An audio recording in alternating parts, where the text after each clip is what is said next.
you're right. In a way, it's sad that I'm still doing it. I shouldn't be doing it. I should be retired now, living on my bloody speedboat, which I haven't got. But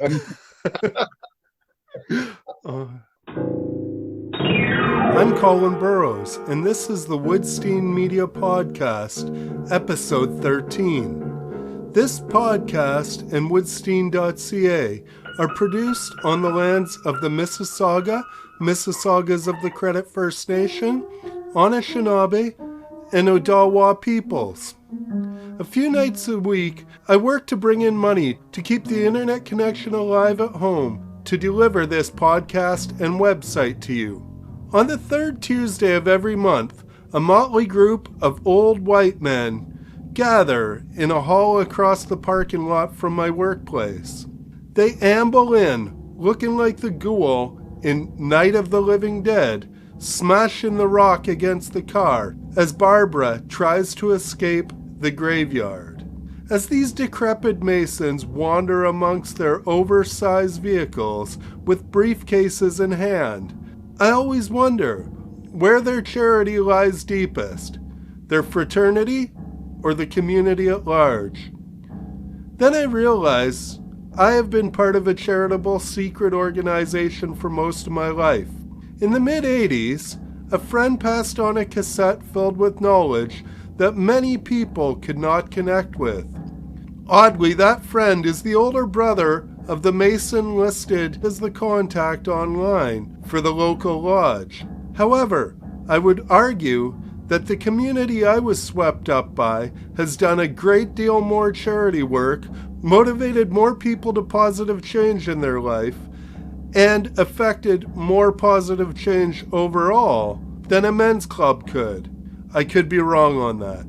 On this episode, I speak with Steve Ignorant.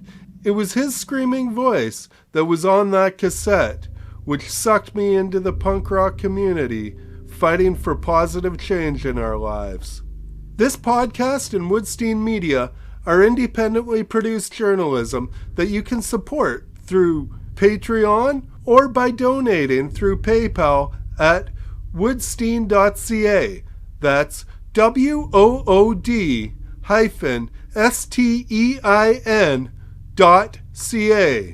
Thanks for your interest and support. If you enjoy this podcast, you can support it by listening to more episodes and liking, sharing, subscribing, or reviewing them.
From Stations of the Crass, that was You've Got Big Hands. For more information about any of the music played on this podcast, check the description wherever you are listening to this episode. Hello, mate. Hello. How you doing?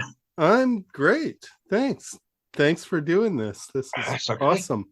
So I guess we'll jump right into it. Even though I mean, to me, it's like I'm talking to one of the Beatles or something. But other people, this podcast, I came from a little newspaper out here near Toronto in a small town.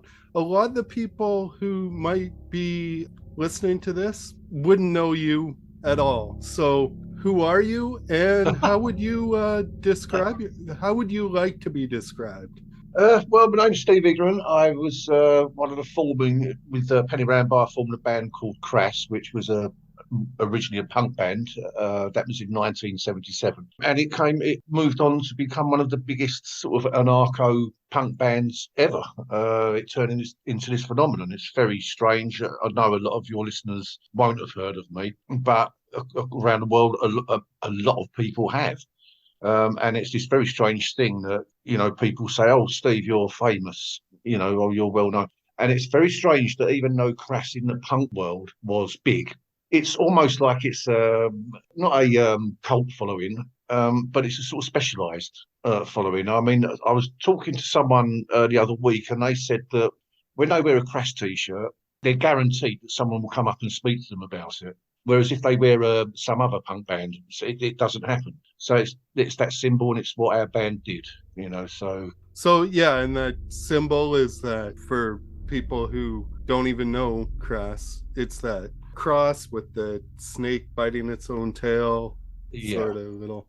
As I said when I was lining this up with you, I'm trying to talk to people who have affected my life positively, and I'm part of that large small group of people who were affected by Crass. And I grew up in an extremely conservative area out here, so I needed voices like that to break in there. And a friend bought Stations of the Crass and didn't understand it, so he gave it to me, and I broke out that huge lyric book that was in the cassette, and it changed my life, and I went down the rabbit hole from there and never really came back up. So I mean, different ideas. It hasn't always been you screaming at me, but you helped send me on a path that made me look for alternative ideas to what I was hearing. And how does it feel now, 40 years, like almost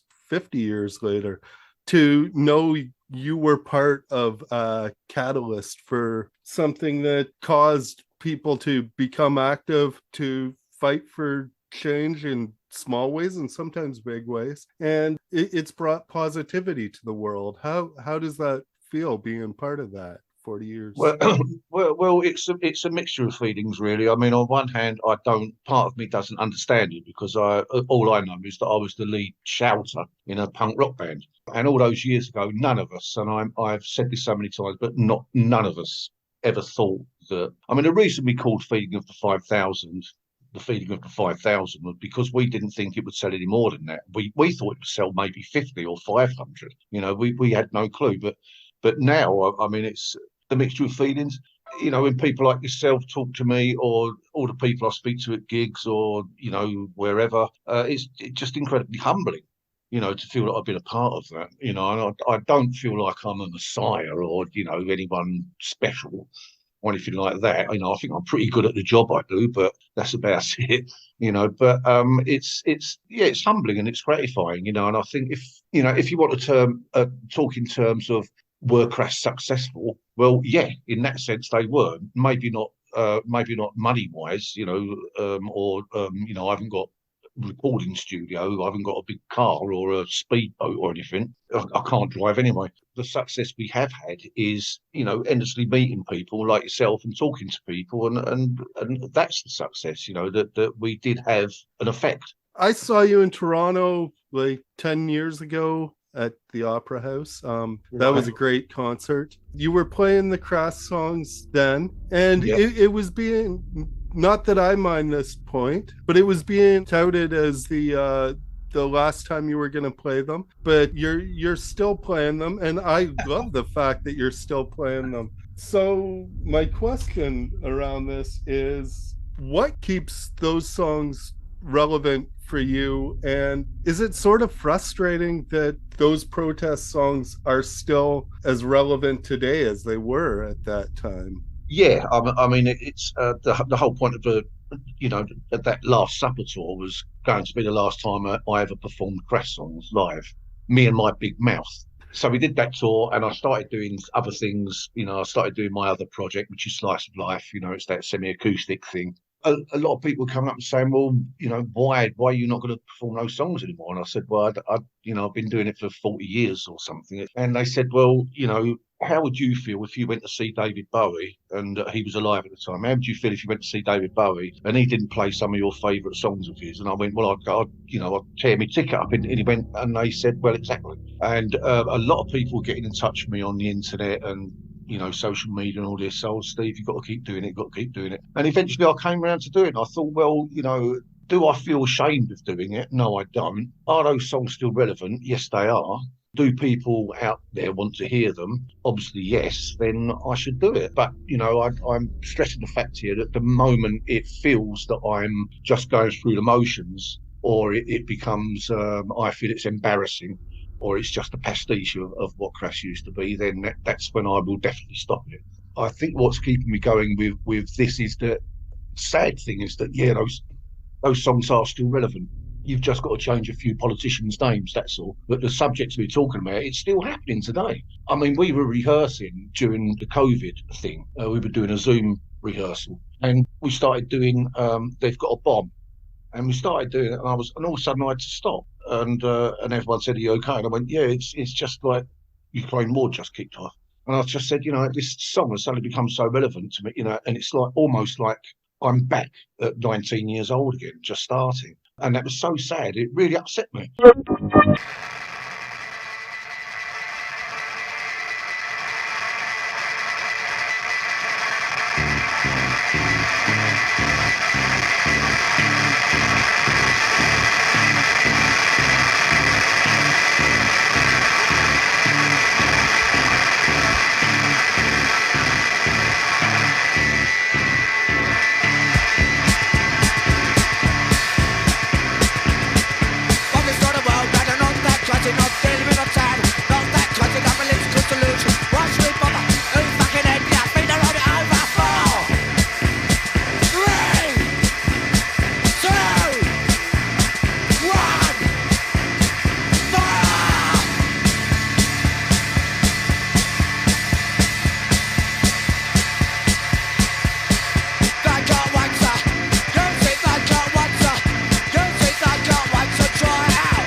Crass's incendiary debut, The Feeding of the 5,000. That was They've Got a Bomb. So that's driven me on to do it. And also the people in the band that I'm working with now have somehow injected a freshness into the songs. And it's almost like those songs could have been written last week. So it's exciting me to do it. I'm keeping going with it. On that same sort of a subject, I was wondering, since 1977 or so, how have your personal politics changed in relationship to the music you're doing? And is there any songs that you don't feel a connection to them anymore, or that you don't do? There are some songs that don't just sort of work that we've tried. Nagasaki Nightmare we tried, and for some reason it just wouldn't work. It was very strange. So, but we're going to try it again. But there's a couple of songs that would be pointless to put in the set, like the song about Gary Bushell, and when we play outside of England, I tend not to perform Mother Earth because that's a very specific song about what child murderers in the 1960s in England. So people in Germany won't understand that, and I don't think many Americans or many Canadians would understand it. And besides which, that is such a, for some reason, a close subject to my heart that I always feel a bit strange singing those lyrics, which is horrible. That it's about horrible subject, and yet there are people jumping up and down to it, dancing to it, and I'm like, oh, this feels wrong. This feels wrong. So there's certain bits and pieces, but no, on the most hand, we choose very selectively what works, and what doesn't. And you're right in a way. It's sad that I'm still doing it. I shouldn't be doing it. I should be retired now, living on my bloody speedboat, which I haven't got. But speaking of speedboats, you did take time. You were working out kind of a version of like Coast Guard and that sort of thing. It was a lifeboat, independent lifeboat. Okay. So we would go out on sea and rescue people and stuff like that. So I did that for 5 years. Interesting. Even when I hear about that, that is something you did with other people in mind, sort of, and that's a theme through the music. Crass is a community band for me, and your newer stuff too. But and that's what I want to go into, like 21st century Steve Ignorant, slice of life. You still have politics in there, but you also have lyrics that deal with the inevitability of aging and things like that. And with the slice of life, two things. Will there be more? Because I noticed you're concentrating on the Steve Ignorant band, and will there be more of that? And can you talk about what motivates you and drives you when you're writing those newer lyrics? Well, firstly, there will be more slice of life, but obviously, the working out the touring for the Steve Ignorant band, Crass thing, sort of tends to fill up my head. So I've got a garage just over there, and that's where I go and hang out. And all over that, I've got sheets of plywood, and in Sharpie pen, there's all these lyrics just written down as they come into my head. They're sort of written down, and I'll put that in a song. So slowly, but I've been in the studio a couple of times, and I've laid down a couple of very basic piano tracks. And what motivates me is just things that I feel, or why am I so angry today? Right, because I had to wait. Even though they said my medication would be there on Tuesday, it wasn't. I've got to wait another 3, and it took me an hour waiting for that to happen. That kind of thing. The price of things. This the fact that in this the area I live, it's beautiful countryside. But the local council, I don't know what the equivalent is in Canada, but they're just so intent on building concrete roads and houses everywhere. It's just like, we've still got homeless people, we've still got people who are having to go to, free food places. And so that all comes into it, but really, I think what I'm also talking about in my lyrics is that I've lived longer than I'm going to. So I've now got a sense of my own mortality. And that's when you get that, that's like, it's real. I am getting old, and I'm not going to get any younger. I've hurt my foot. Oh, that's going to take 2 weeks to heal, where it used to take 2 days when I was younger. depression, despair that I can feel and other people feel as well. So I address those issues. And the fact that sometimes I feel that I don't belong in this world. That sounds a bit odd, but I watch advertisements on the TV, and they have absolutely nothing to do with me anymore. It's all this new technology, it's younger people, it's and somewhere I've missed something, and suddenly I'm this 65-year-old bloke, stamping my feet up and down in my living room, swearing at the TV screen. So that's, I don't know, I just feel, and do I like, there's certain aspects of this modern world that I just don't like. And it reminds me of my grandparents, and I'm like, well, what? So it's this strange thing, yeah. So that's what I try and put into Slice of Life. I don't want to get you just talking like some old curmudgeon here, but could you expand on a little bit of the modern world that you don't like? Well, this constant, like okay, you've got a problem with your electricity. Yeah, okay, ring this number, right, automated voice. Oh, if you want a thing, press 1. If you want a thing, press 2. If you want blah, blah. If you want to talk to a human being, press 5. Right, so, you're number 67th in the queue. Shit music comes through the headphones, the fuck's sake. And a lot of the time, it's like going for, when I have to go apply for a work permit to go to the United States. Right, that's all, you have to do it all on your computer. Right, and it just drives me to distraction, because there are certain questions in there that don't make sense to English people. It's what's the name of your high school? We don't have high schools in England. It's there's no one to talk to, and I think that's what it is. And it's moving on so fast, that people are. It's even now, rather than in England, certainly, rather than seeing a doctor face to face, you're more likely to be doing a telephone interview or a Zoom meeting, and they'll diagnose you through a computer screen. Well, that's just fucking great, because how can you, without pressing my chest, I've got a pain just here. Oh, does it? Of course it hurts. I'm pushing it, but it's just, yeah.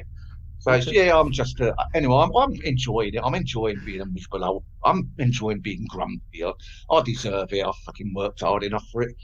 It's my anger. It's my boredom. I'm entitled to it. Okay. Yeah.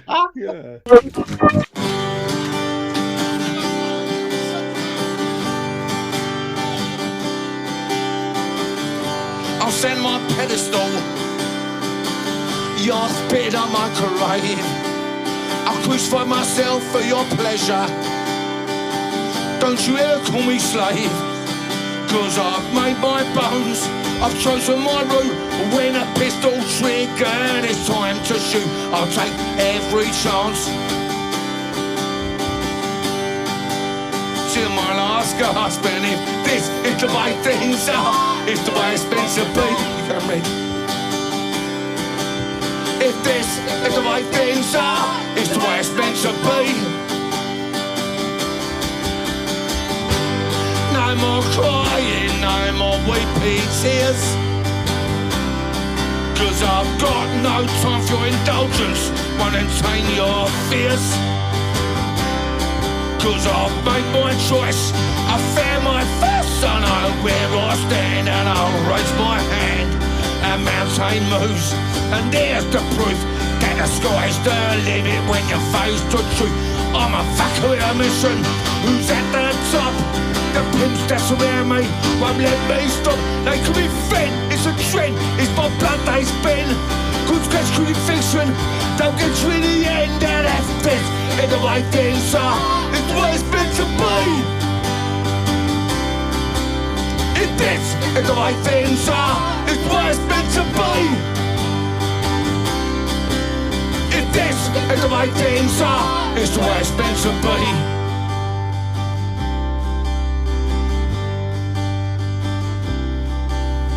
Ask me what I fight for my country.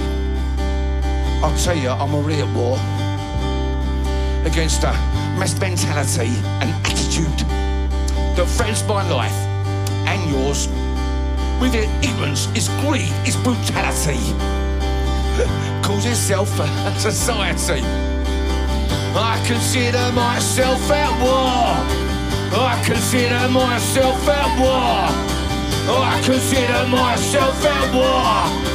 I consider myself. And if this is the way things are, it's the way it's meant to be.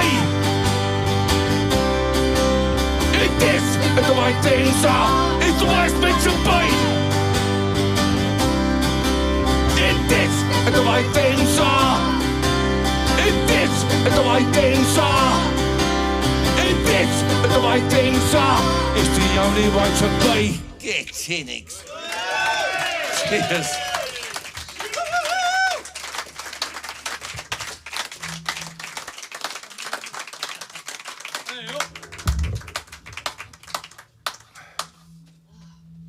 For fuck's sake, they're doing it on purpose now. Recorded live at Ramsgate Music Hall, April 5th, 2019. That was Steve Ignorant's Slice of Life with The Way Things Are. Okay, and what does the future hold for Steve Ignorant then? Like, what can we see? You've had books, lots of touring, still going on, and music. What's the future? Well, the future is I'll keep doing this. I think we're doing this sort of Crass sort of tour thing. That's going on till next year, and maybe what are we now? 2023. Yeah. So 2024 we're doing as well. But then I think that's going to ease off, and we'll just do when it's relevant to do it. Then we'll go out and do it. Is that going to come to North America? Any of that? Yeah. At some point, Okay. yeah. We're working on it. Desperately working on it. We're trying to get everywhere we can with it. And then after that, so I'm going to be bringing out another book soon, which will be really a sort of, you could call it a scrapbook about the tour we did last year in Europe and England. Lots of photographs and little comments. Then I'm going to do another book with a friend about the punk community in the local city, which is called Norwich. I'm going to do a lot of photographs from the 70s in that, so I'm really intrigued in that one. And just little bits and pieces like that, obviously more slice of life stuff will come out. So yeah, just watch this space. Okay, awesome. Really, it's just been a pleasure to talk to you, have you gab at me for a little while. And Excellent. So thank you very much for doing this. Colin, it's been a pleasure. Thanks very much. All and right. I hope to see you over in Toronto in the not too distant future. So yes, I hope so too. I'm looking forward to seeing those listings go up. Yeah, well, I'll tell you what, when we meet up, you're buying the first beers. All right. That's a date. Okay, I'll hold you to that. Okay. Okay, well, you take care, yeah? All right, you too. Thank you. All right, we'll see you later. All right, bye. Bye.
But no one ever tried to jump a bullet down the staple. You'll never be the system. But for me, number 10.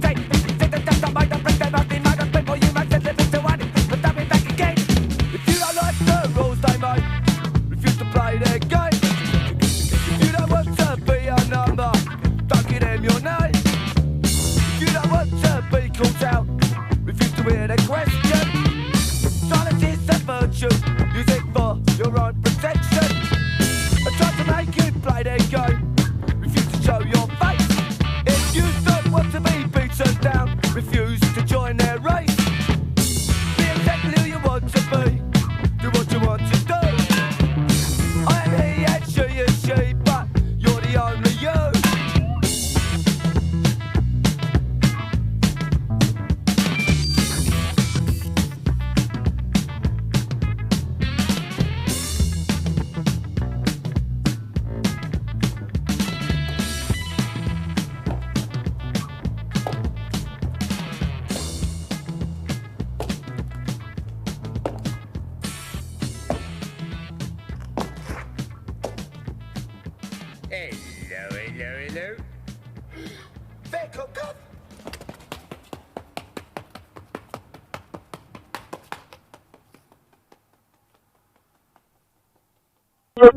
That clip was the life-affirming message Crass ended their anthem, Big A Little A, off with. Thanks for listening. Thanks to Steve for the interview, and also thanks to his wife, Yona, for setting it up. Check the description wherever you are listening to this for links to more information, or visit Wood-stein.ca. That's WOOD-STEIN.ca. You can support this podcast by becoming a patron at patreon.com/Colin Burrows. Like, share, comment, follow, and support Woodstein Media and this podcast, and have a nice day. Now, here's Steve with Slice of Life, ending the show by asking, do they owe us a living? I can't stop effing and blinding, apparently in my sleep, says Yona. Oh, you know, and it's a bit like being drunk when you're walking home. Put the key in door. Fuck the bleakly minded. Something I want to say. Better state of the nation. Why they trace the dame. Ask all to give you shit. Drop you in a pit. Try and get in a big comp because they fucked you about. Then you're a prime example. There they mustn't be. This is just a sample they've done to you and me. Do they owe us a living? Of course they do, of course they do. Owe us a living? Of course they do, of course they do. Owe us a living? Of course they fucking do. Don't want me more. Throw it on the floor. You just call me sweet thing. I know his plaything. Now that I'm different. Love bust my head. Love see me cop out. Love see me dead. Do they owe us a living? Of course they do, of course they do. Owe us a living? Of course they do, of course they do. Owe us a living? Of course they fucking do. That'll do then, wouldn't it? For that. Yeah, I know. Whispering in Ramsgate. Oh, what the fucking hell do you want, mate? Jesus Christ. I can't wait to get to the chip shop.